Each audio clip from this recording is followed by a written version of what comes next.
مومنین کرام السلام علیکم توفتاً یا علی علیہ السلام مدد۔ آج کا جو میرا موضوع ہے وہ ہے نبی صلی اللہ علیہ وسلم کی ذریت میں ہونے والے ائمہ کی تعداد کیا ہوگی۔ تو آئیے چلتے ہیں پہلے قرآن پاک کی آیت کی طرف۔ سورہ بقرہ آیت نمبر 60 میں ہے، اعوذ باللہ من الشیطان الرجیم، بسم اللہ الرحمن الرحیم، وَإِذِ اسْتَسْقَىٰ مُوسَىٰ لِقَوْمِهِ فَقُلْنَا اضْرِب بِّعَصَاكَ الْحَجَرَ فَانْفَجَرَتْ مِنْهُ اثْنَتَا عَشْرَةَ عَيْنًا۔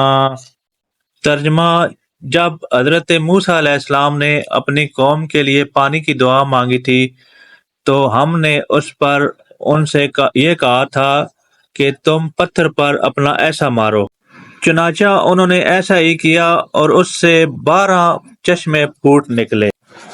ابن عباس نے روایت کی ہے کہ میں نے پیغمبر اسلام صلی اللہ علیہ وآلہ وسلم کو فرماتے ہوئے سنا، اے لوگو، جس کو یہ پسند ہو کہ میری اقتداء کرے تو اس کے لیے ضروری ہے کہ علی ابن ابی طالب علیہ السلام کی ولایت کا دم بھرے اور ائمہ کی ولایت کا دم بھرے جو میری اولاد سے ہیں، یہ سب میرے علم کے خزانے ان کے لیے ہیں۔ یہ سن کر جابر ابن عبداللہ انصاری کھڑے ہوئے اور بولے، یا رسول اللہ صلی اللہ علیہ وآلہ وسلم، ائمہ کی تعداد کتنی ہے؟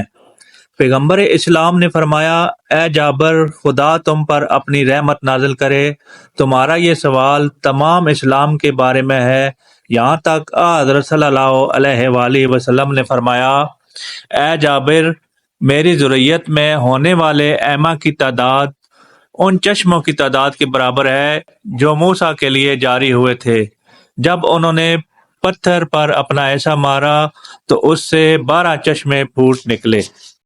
حدیث کے حوالے کے لیے دیکھیں غایۃ المرام پیج نمبر 244۔